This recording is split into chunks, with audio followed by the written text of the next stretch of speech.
Welcome to This Week in the PNFL. I'm your host, Mark Hill, and along for the ride this week, we have Dean, and we have one of our newest coaches, Brian. How are you guys doing tonight?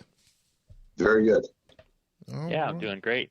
Awesome. Thanks for having me on the show. Hey, you're more than welcome, and welcome to the league. So, Mitch is still out on some secret squirrel mission, so we're going to see if we can try to get him back in. But, he's doing something for King and Country, so, we can't tell anyone. If we tell you, then we had to send out a special op team to eliminate you. But, as while Mitch is away, we got to keep the train rolling. So, is he doing some top secret mission or something? Yeah, he's doing some secret squirrel stuff, so I can't really go into too much detail about that. I hope he's careful to leave the classified documents behind and not take any of those with him. Yeah, make sure. Yeah, hey, if you're out there listening, Mitch, don't leave the documents in the bathroom. Okay, don't leave them in the bathroom. Yeah, or in the garage. Don't leave them in the garage on the seat of the Corvette. So you can't do that. Yeah, not that either. Yeah, and you can't use the excuse that the dogs ate the documents. That only works in high school. So it's so fun picking on him because he's not here to defend himself. But truthfully, he's out doing some secret squirrel stuff. So we'll catch him when we catch him. So we are going to wrap up. We're going to review over the week 3 games. There were some pretty good games out there, and there were some that were a blowout. There was some that was the tale of two halves. We'll go through those as well. So we're going to go ahead and review those, and then we're going to talk to Brian and have Brian give us a little bit more in depth to the talk of the league on the forum about his program that he's doing, that he's working on to help us do some analysis of our plays and kind of help you coaches out in your strategizing for the new weeks or for the upcoming games. And then, as usual, we will go through our week 3 games. And since Brian is new here, we got to give him the rules on the lead pipe lock.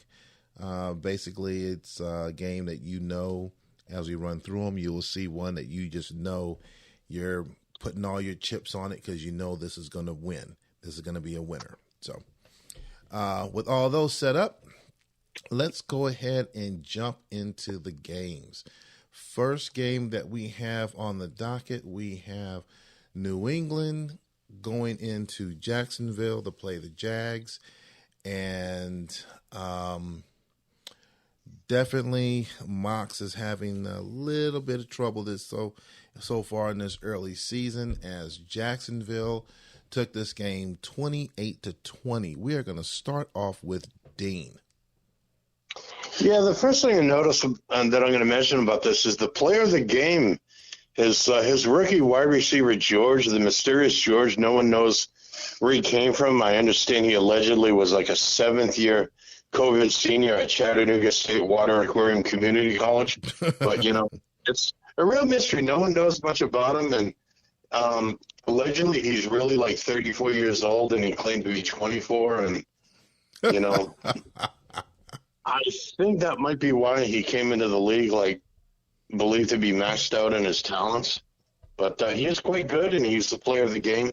Now, as for the game, I remember that Jacksonville got out to a pretty good lead early on, and New England kind of staged a comeback.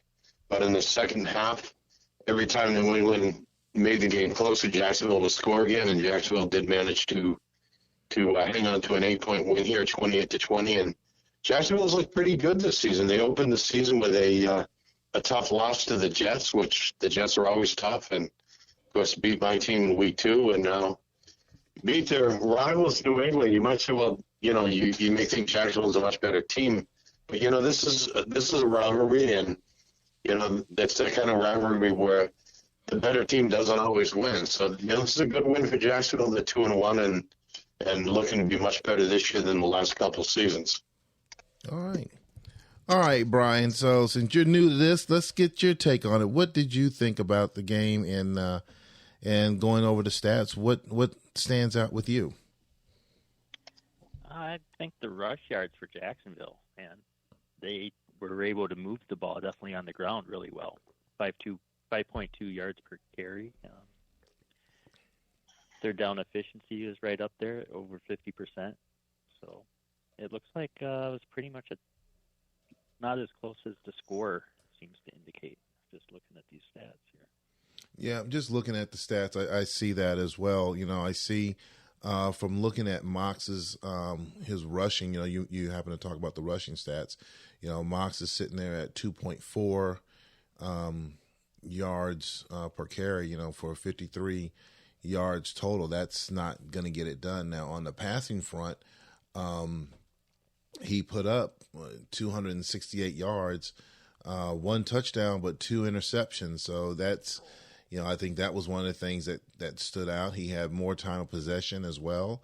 But I think the turnovers definitely killed him. The 2 interceptions, plus he had a fumble and lost.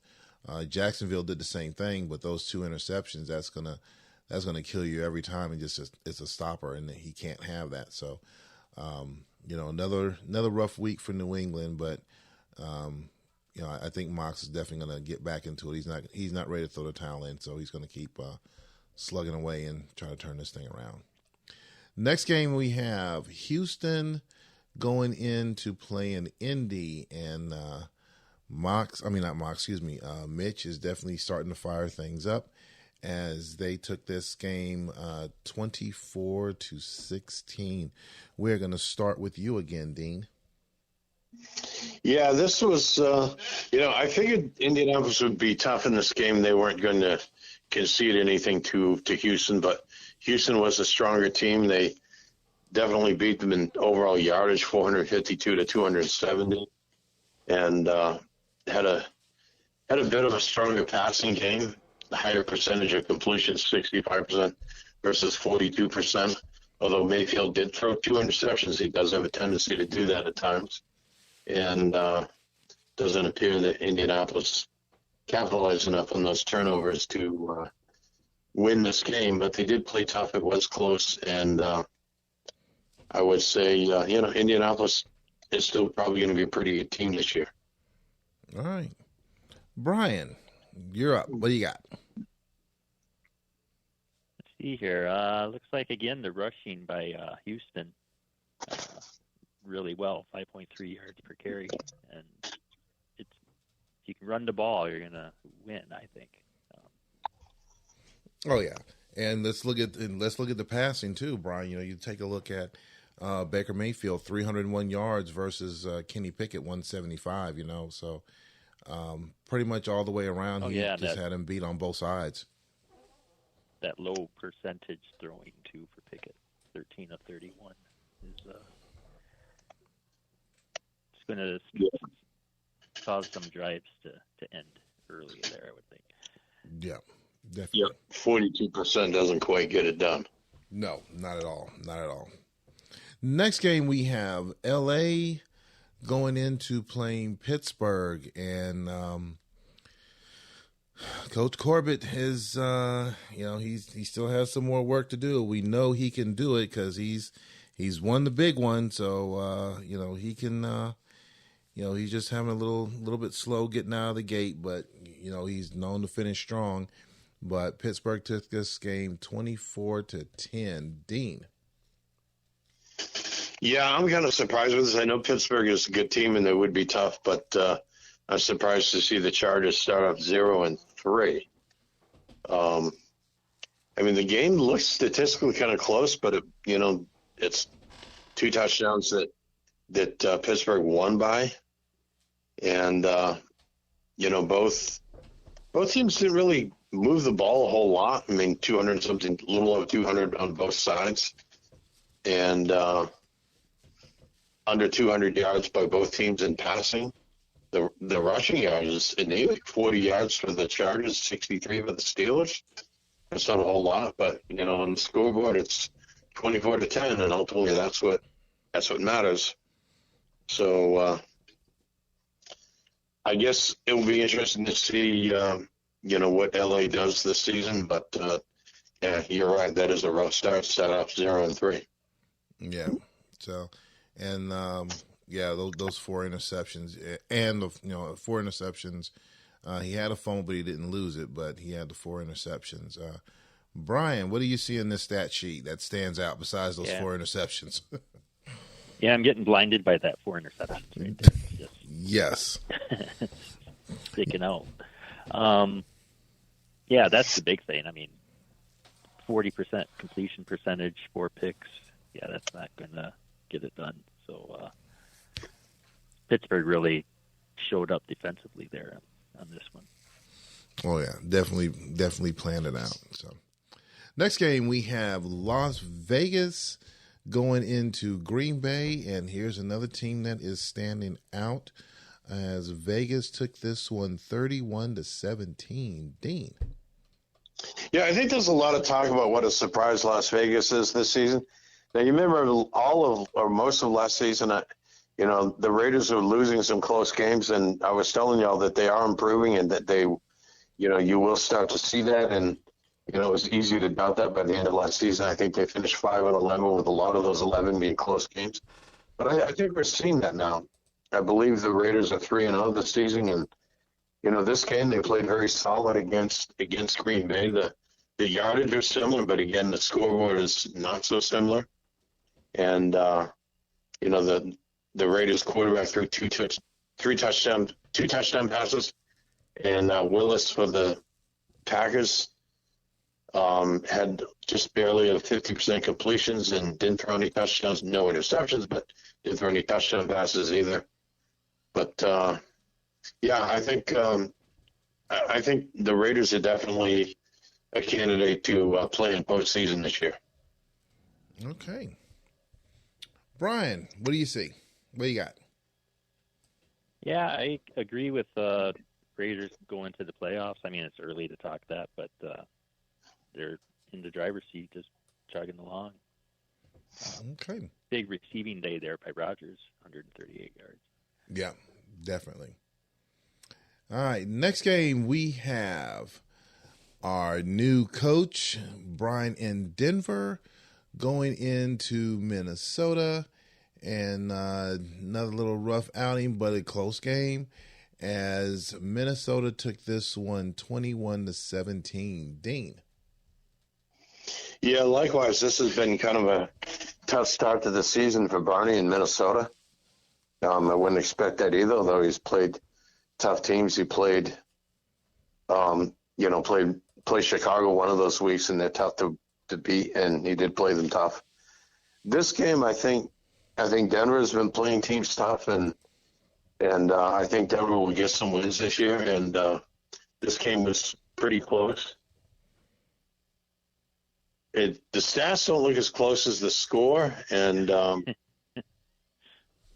not even. Yeah, they not at all. I was noticing that. Yeah. Yeah, so, Minnesota had over 400 yards of offense, but only 21 points. It's almost like what my team did the first week with over 400 yards of offense. It only came up with, 14 or 17 points. And you usually think 400 yards of offense is going to get you, well, closer to something like 28 or 27 points or maybe 30. But it is a much-needed win for Minnesota, which Minnesota really did need. So I think Minnesota will be a pretty solid team and have a shot at making the playoffs, as they usually do, but has been a rough start. All right. So, Brian, what happened with your team this week? Oh, boy. This is something I know is right in your wheelhouse. Yeah, this one sure is, unfortunately. It was I don't know how this game was as close as it was throughout. It was tight the whole way. And again, if you look at these stats, Minnesota doubled yardage. I have 122 passing yards. I mean, that's just atrocious. And only 78 rushing yards. So yeah, it's. I don't know how it was this close, to be honest. it was frustrating to watch. Let me tell you. I believe it. All right, next game we have Washington going into New York to take on the Jets, and the Jets ended up taking this one 32-15. Dean. Yeah, the Jets were very solid. I mean, we talked about how the Jets had been winning, but not winning by much the first couple of weeks. But it certainly changed it in this game against Washington and scored 32 points. And now you see here over 400 yards. It translates to 32 points. Yeah. And solid effort all around. Pretty solid defense to hold Washington to just 15, and Washington is usually capable of scoring at least 20-something, if not 30-something, against many teams. So I'm sure that Jerry will be re-examining things here and looking at what he's going to do this coming week, because we'll talk about that in the third segment of the show. Yep. Brian, what do you got? Yeah, I agree with Dean. New York is doing really well and put together another solid game here. Well, from New York, as we always joke about it, on the show, New York does what New York does. They're always a good team. They're always putting something good up there. I think they had one season that, since I've been in the league, that they came a little bit short, but normally, they do their thing. I mean, 422 yards. Washington put up 308. Now, don't get me wrong. Washington, I believe Washington has beat the Jets in the past, but yes, but when you play that team, you definitely need to pack a lunch. So in both teams, but when you go up against the Jets, you got to definitely have your A game with you. So. I think that season a few seasons ago, I think the Jets were 11-5 when we talked about that. Well, that's kind of a down season for the Jets because they usually win at least 12 to 14 games. Yes, that is true. That definitely is true. So, next game that we have Chicago hosting Philadelphia, and Chicago, another top tier team, took this one 28-9. Dean. Yeah, well, I guess I'll say here the Cardinals did what they do. And, Philadelphia's looked pretty good so far this season, but not so much in this game.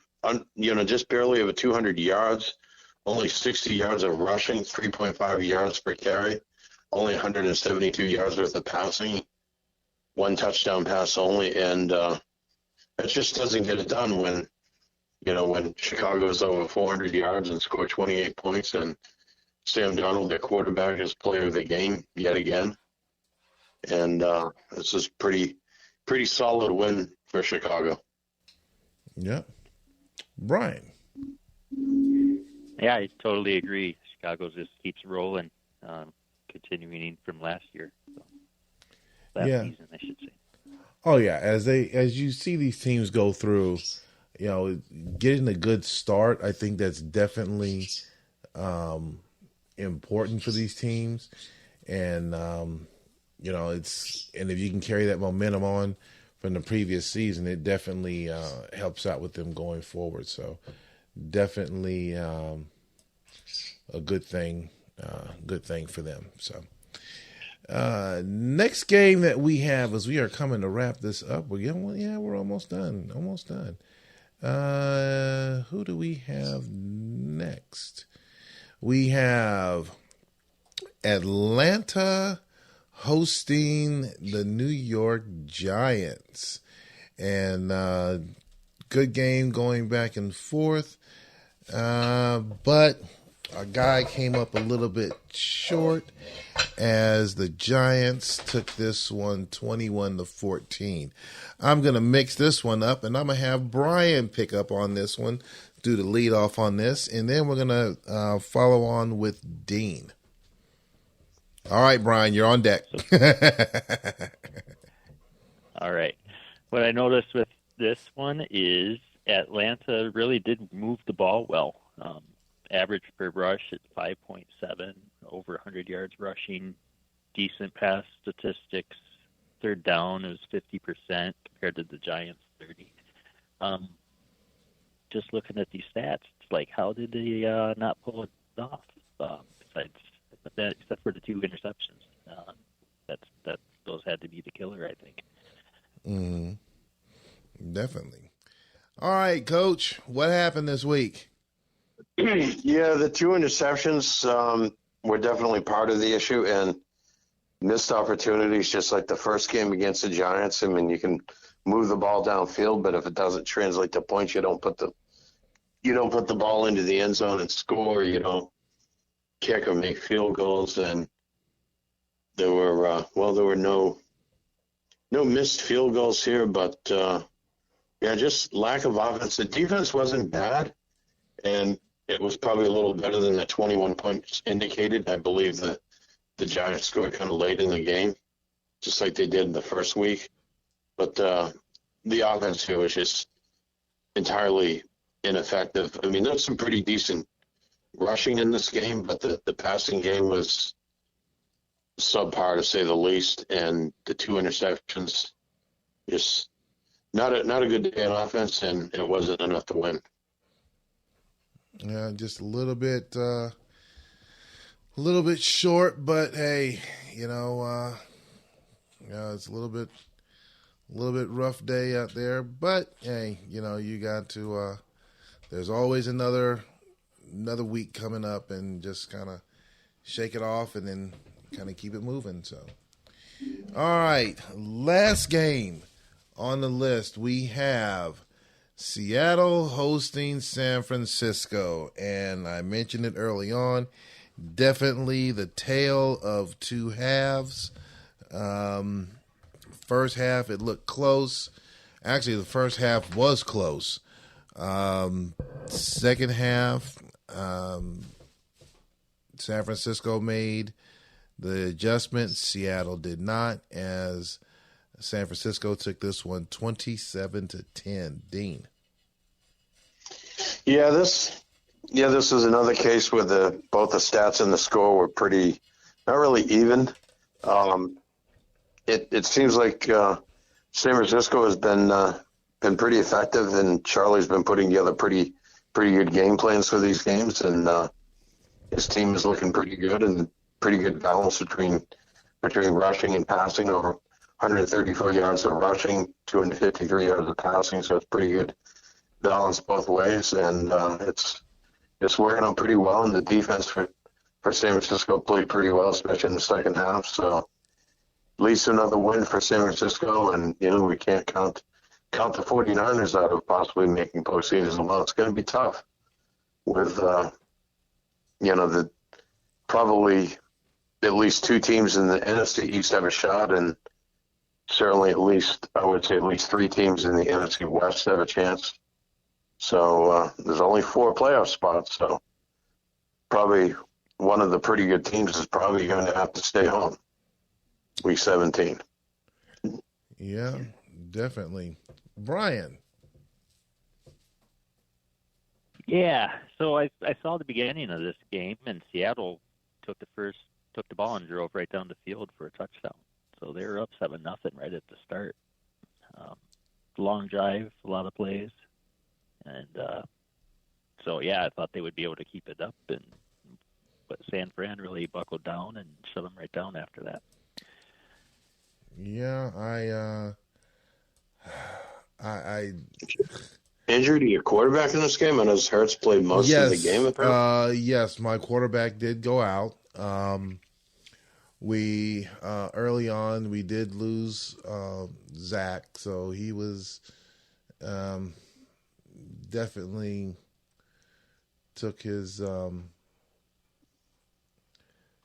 lumps and got hurt, and Is he back this couple? He is out for 2 weeks. So that's yeah, that was not a pretty sight, so to speak. I believe I got to look the injury report up and see exactly what happened, what his stat was, but I do know he is out for 2 weeks. So, this is the third week that we've lost a player. Each week we've lost someone for a substantial amount of time. So it's,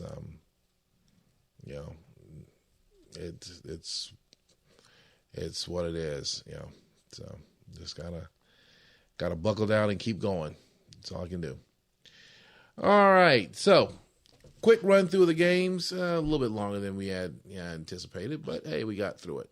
So as we come into our middle segment here, the reason why we have, I reached out to Brian is he has a program that you guys know about. It's on the forum, and I'm going to have him go all into the details about it and what it does. I know coaches have been looking at something to try to help us out, is doing play analysis, doing all your scouting and things of that nature. We have our logger program and the WS logger logging program. And what Brian has is something that's a little bit more, from what I'm hearing early on, gives a little bit more detail. I think it even breaks it down by play types. So what we're going to do, I am going to roll this out to him and let him talk about it, what the program is, what it does, and give the full background, the genesis of it, and had him think about doing it and what he's planning on doing and adding to it. So, and I think you said there was a couple of emails that came in, so I don't know if you want to talk about that as well. So, Brian, the floor is yours. All right, thank you. This is the latest little app is PDB to XLSX, and that name is PDBs from the WinLog Stats PDB database file, and XLSX is Microsoft Excel's extension for their spreadsheets. And actually, with this latest version, which I just put on the Google Drive, it uses macros now for like sorting. You can double click the column and it will sort. Double click it again, it sorts the other way, so ascending, descending. And so macros are enabled, so it's now incorrectly named. It really should be PDB to XLSM because the extension's different in order for macros to work in Excel. So let's see. So it came about as a request from Matt, just because I had the auto continue little app, so it clicks the continue button for you. That I need to get a new version out there too, but I do have one, a good continue button clicker if you're watching a game, and you can set like how much delay and whatnot before it clicks, so you can see the stats for each play, stuff like that. No, wait a minute. For a second now. For a second, you were saying now, where did this start from? What you said, Matt? So I'm assuming that was Matt Weston that was mentioning the program. So yeah.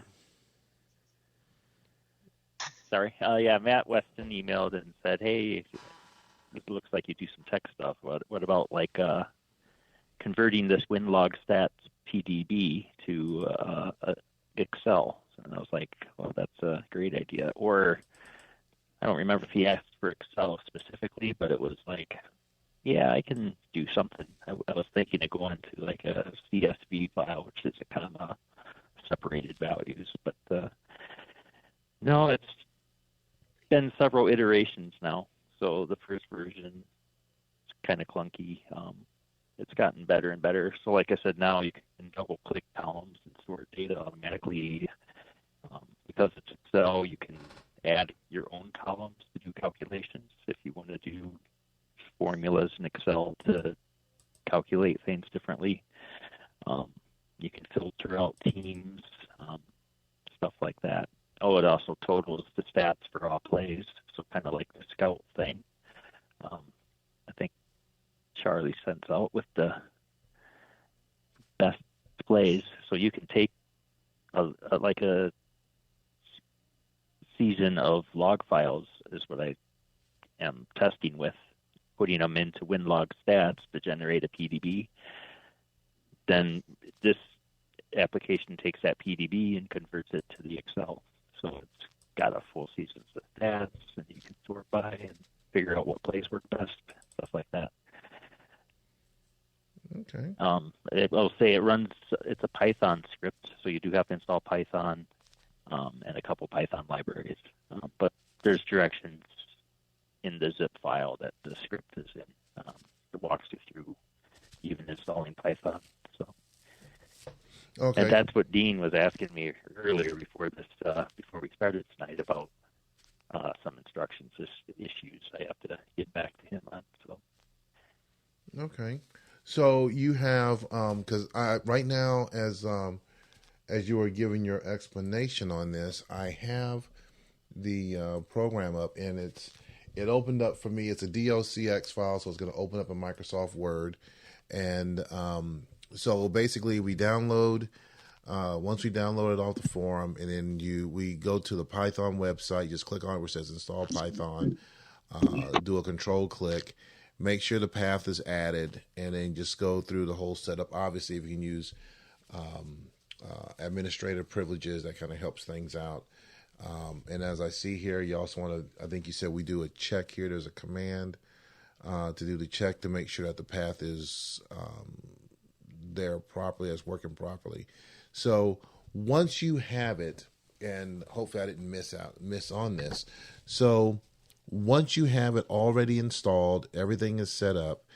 We want to make sure that we're using the database from the WinLog stats, because we have the logger program. Some coaches use the logger program as well. I use both of them, but you want to make sure that it is compatible with the WinLog stats program. Correct? Yes. Okay. Yeah, the output from WinLog stats. Okay, so the guys want to make sure they're using the WinLog stats program or pulling from that database. So once you have it running, then the next thing is, let's see, I see in the command prompt, you change to the directory containing the script, which is the Python directory. Now, I see here it says, let's see, I'm looking on the install, set the path, and then in the command prompt, change to the directory containing the script, which is the Python program, and then the quotation marks. Now, how does it know where to pull the database from? So should the Python program be, how can I put this? The database program, do we put that in the Python folder as well? Or, because right now I see where it says Python PDB to xlsx.py, and then path. Okay, I see path to the database, correct? Correct, yep. Okay. And that path needs to be in quotations, because if you have spaces in it. Okay, so then it would be has that issue already. So. Okay, so it'll be quote C:\\\, WinLog stats / blah blah blah blah, and then the path that you want it to go to, where you want the output to go to. Okay. Correct. Yep. All right. And the extension is important for that, by the way. It's like I said, with the newest version, which I don't think you have downloaded yet, but you want that to. It has to have the XLSM extension in order for the macros to work, so that it will sort your data and stuff like that. Okay. All right. So it has to be. So when you're typing in that path, you have to make sure that extension's good. Okay, so it has to be an XLSX extension for the Excel spreadsheet, or XM. XM. Okay. XLSM. Okay, so I'll update those directions. Yeah, because the directions that I see right now has XLSX. So I just want to make sure the coaches are clear on that. So it has to be the XLSM on the end as far as your output. So it has that. So it's correct. Now, Yep. once you have the program done and you've ran it, since I don't see any of the images on here, what are we going to see on the end when we open it up? Is it going to show? Does it show the play type? Is it going to be like pass left, or run left, run right, run medium? What is the output going to look at so they know what they're seeing? It's very similar to what WinLog Stats shows you. The difference, so it's got the same basic columns. Let me step back. It's got 4 different worksheets: run plays, pass plays, defensive plays, and tendencies. Mm-hmm. Just like those tabs in WinLog Stats at the bottom, where you get to choose. Yes. When you're working with the PDB, not the logs, but the PDB, you have run plays, pass plays, defensive plays, tendencies. So it's pretty much just like that, same columns, except that I've added some additional columns, including category, which is where when the application runs and processes this PDB, it also looks at your file system at where these plays are located. Mm-hmm. That's one of the config options, is the path to your FB Pro plays. So it will find those files and figure out what directory they're in to know what play category. So like goal line run left, run middle, or pass play, and puts that as a column in the data as well. So it's like the WinLog Stats column, but it also has the category for the play type. What else? I calculate completion percentage, interception percentage, sack percentage. Just so there's some additional columns there of data. But the big thing, I think, is the category is so helpful for me when I'm trying to figure out, hey, this play didn't work great for me. What kind of play do I need to look for, instead of having to, I don't know, it's just easier for me to figure out what I need to replace or what I can replace a play with. So I think that's the harder part, is I have a play I don't like. How do I find a new one? Okay. And with having the category right there, that just makes it a lot easier. All right. Now, let me go ahead and pivot over to Dean. Dean, now you've worked with Logger and you've worked with WinLog Stats, and now we have this new tool. How do you think this would factor in with the coaches getting themselves prepped up for their upcoming games? I know you were still working with it as well, but just now that you're hearing it from Brian, what's your initial thoughts on this? I think the main the main things that I see right now, until I actually use it, but I think the main things that are going to be an advantage is to be able to put that data into a spreadsheet and run different formulas and analyze the data in different ways that make sense. Like when I look at passing plays, I'm looking at not just the yards per catch, but yards per attempt, so I know if a play gets called 100 times over a certain number of games, on average, it's going to get a certain number of yards per attempt.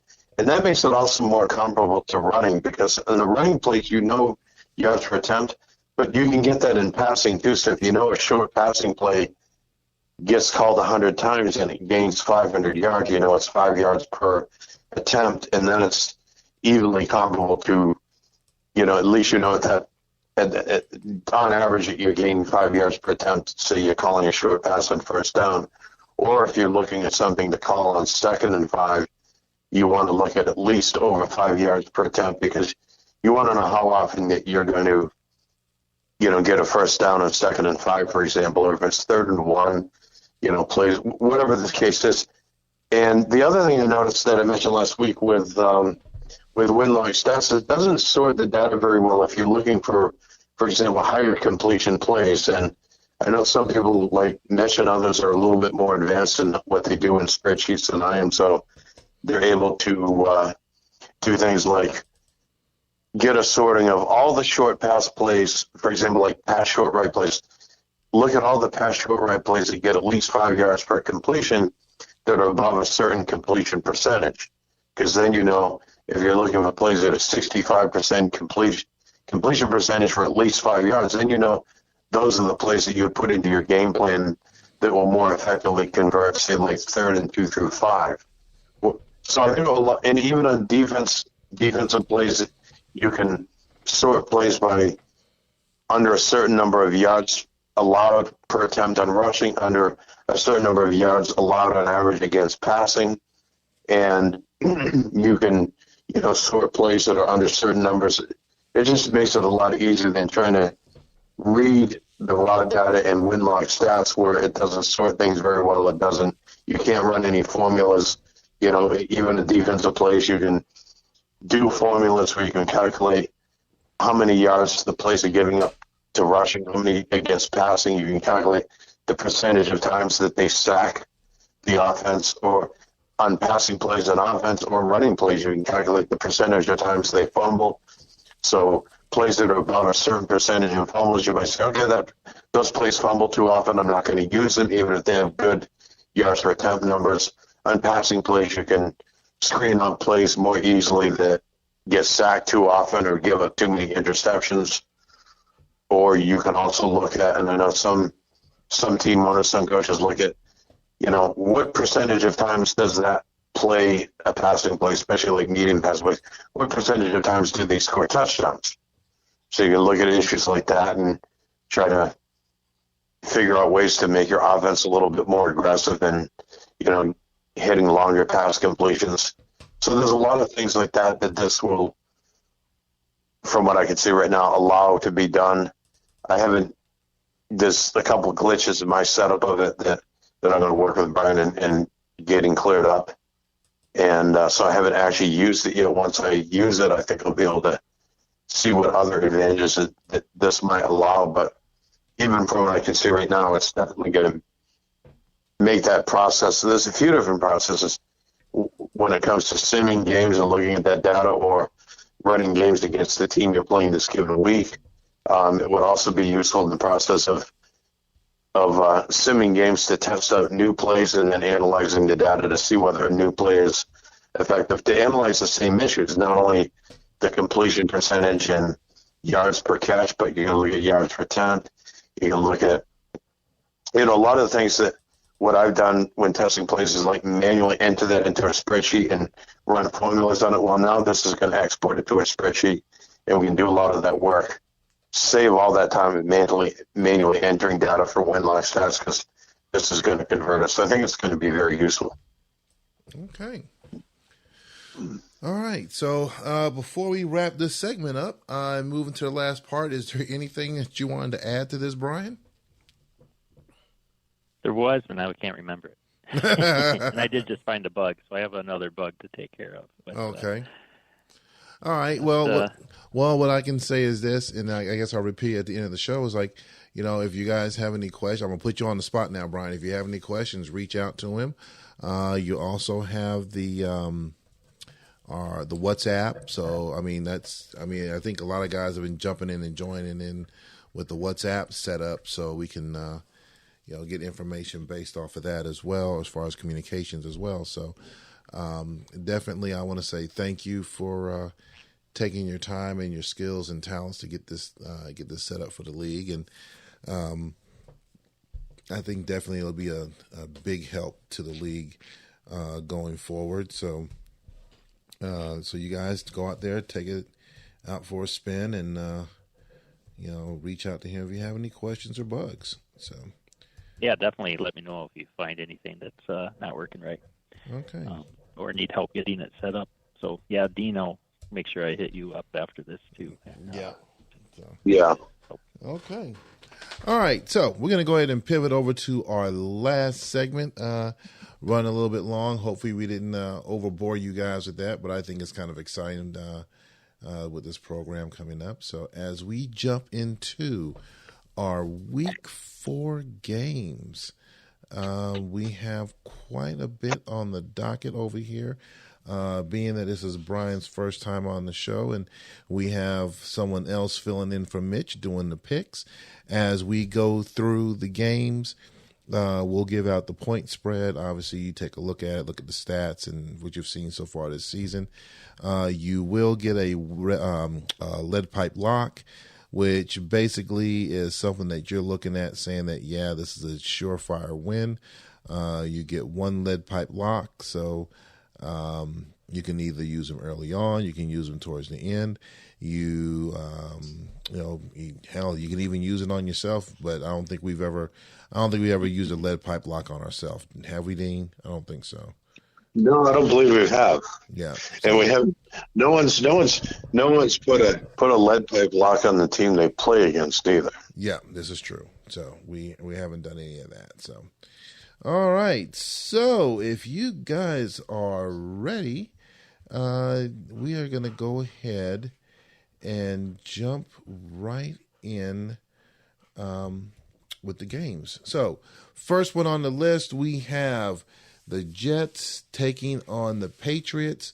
They are giving the Jets, Rich Sporting Books is giving the Jets 13.5. We are going to start with Dean. Yeah, this is New England is struggling this season so far, and the last thing you want to do as a struggling team is to have to play the Jets, but that's what they're going to do. And, the Jets are favored by who knows how many points. And I think I'll just keep this pretty simple. The Jets are going to win. All right. Brian. Yeah, I totally agree. Yeah, without a doubt. All right. Next game, I like it. Just run right through them. Next game we have on the list, we have Indianapolis. Did you make your prediction? Say again now? You make your prediction? Oh, jump right past it. You know me. The Jets are going to do what the Jets are going to do. I'm picking the Jets. Come on now. You should have known that. All right. Next game we have on the list, we have the Chargers hosting the Colts. They are giving the Chargers 4.5. Ding. Yeah, I hate to bring the bad news, but I think the hangover in LA is going to continue at least for another week. Indianapolis is tough, and they're going to rebound from the tough loss to Houston last week. So I say the Colts will win this one. All right. Brian. Yeah, I like the Colts here. Okay. He's picking like me, quick and to the point. All right. Yeah. I'm gonna take a page out of Dean's book and say not so fast. I think the hangover is over in LA, and I think Steve and the Chargers are gonna come back and they're gonna win this game and break that slide. So next game we have Pittsburgh hosting Jacksonville, and they are giving Pittsburgh 6.5. Dean.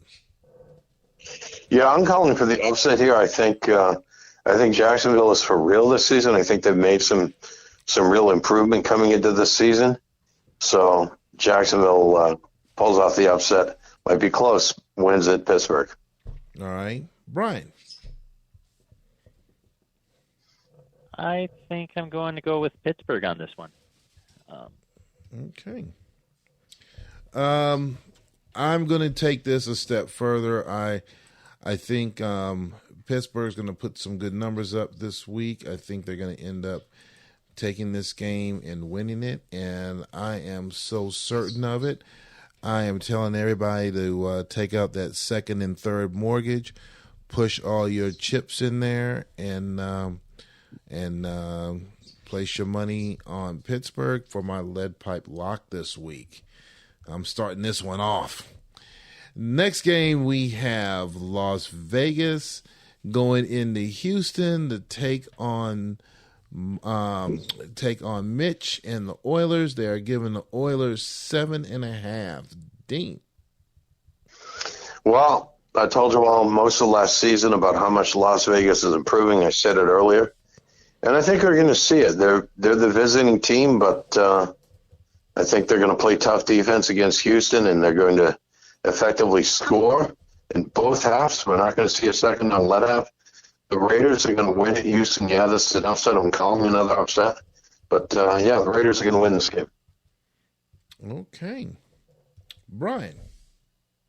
Yeah, I think Houston at home is going to pull it through. Should be a good matchup. Both teams are doing well so far. Okay. I think Mitch is going to keep this thing going, which could be the reason why he's not here. He's probably deep into the sub-level 5 at the at his secret squirrel headquarters, and I think I'm going to go ahead and take Houston on this one for the victory. Next game we have Washington taking on the Giants. Sporting Books is giving Washington 9.5. Dean. Yeah, I think this game. I think we're going to see a real difference here. I think Washington is playing stronger than the Giants, and I would say this is the game you want to max out your credit cards and drain your savings accounts, and place your bets. Place your bets on the Redskins. I'm putting a lead pipe lock on this. Washington definitely going to win this weekend. Okay, Brian. Yeah, I think Washington's going to pull it out. I think it's going to be close, though. Okay. All right, Brian, you got 2 of the lead pipe locks are gone. You got the last one. Next game we have Philadelphia going against Minnesota. They are giving, it's a tight game. They are giving Minnesota 3.5. Dean. Yeah, I want to pick Minnesota in this game, but I think Philadelphia is going to pull up an upset and rebound from the tough loss last week. So I say the Eagles are going to win a close one. Okay. Yeah, I agree totally. Eagles upset the Vikings this week. Okay.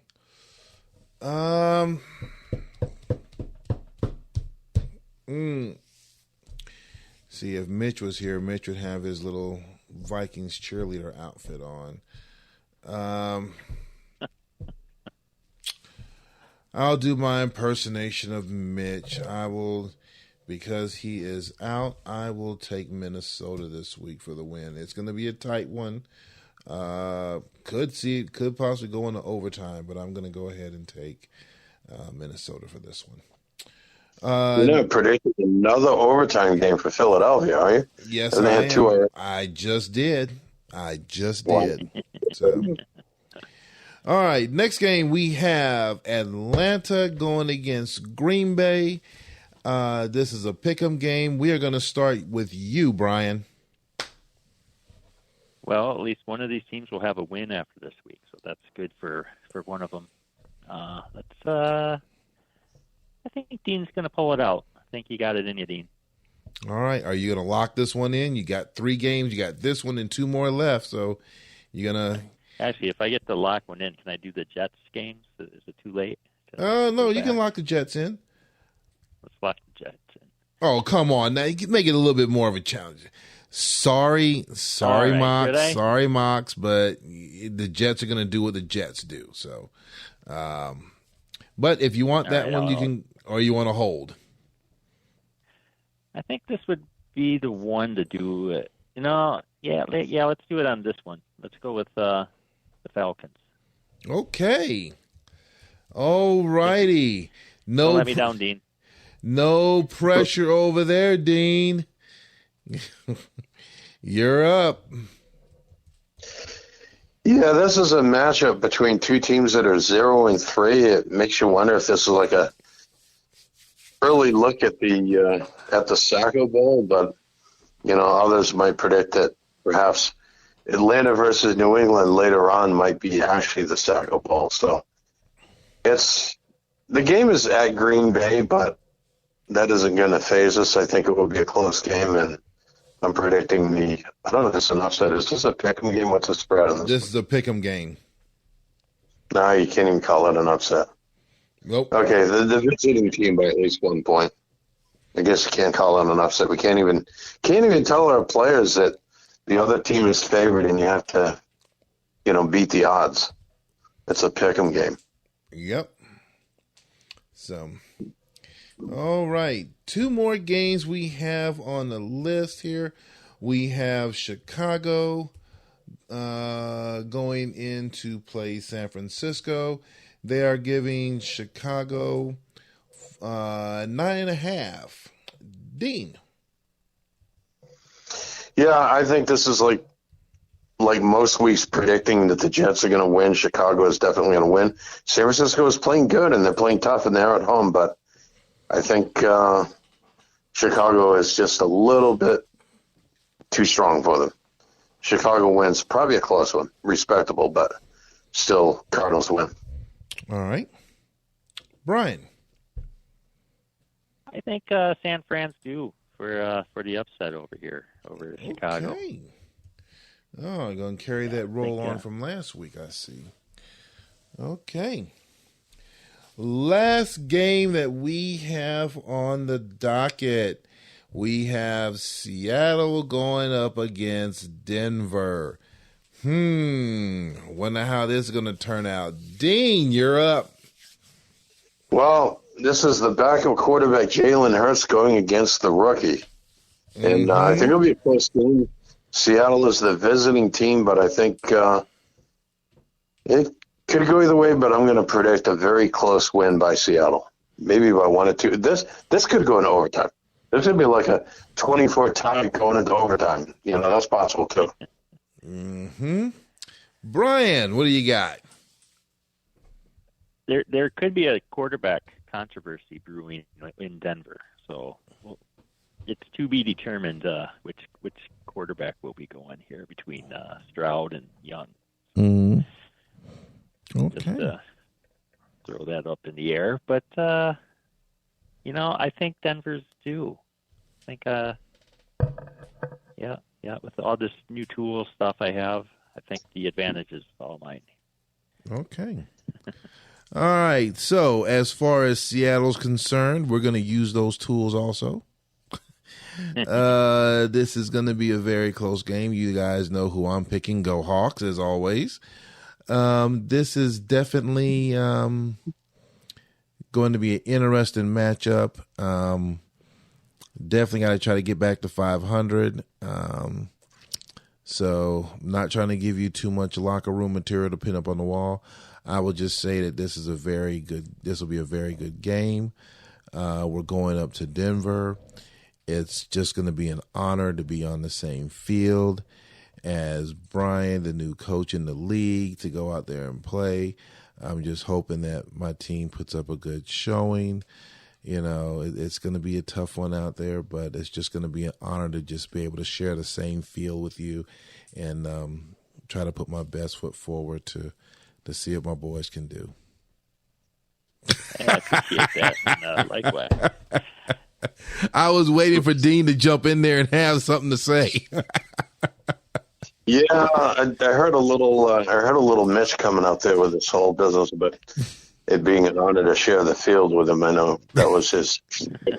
Yes, that's been Mitch's little shtick that he likes to do from time to time. So, yeah, he did it with a little bit different focus. Though his focus was that he was so outmatched by the other team. The other team was so much better than his. He was pulling his Lou Holtz routine. Well, it's just an honor to take the field and share the field with them.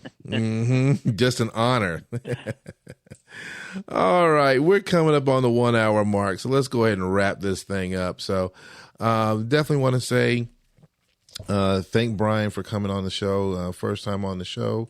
So getting his feet wet and getting used to it. So hopefully he enjoyed himself out here on the show this week. And thank you very much for your program that you have out there. You guys go ahead and download it. It's on the forum. If he has any if you have any questions, reach out to him.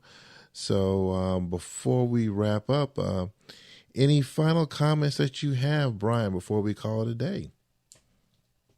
Well, I am working. I just want to throw it out there. I am working on a profile editor. I can already read the profile files. So the hard part I knew going in will be coming up with a user interface that is easy to use. So be on the lookout.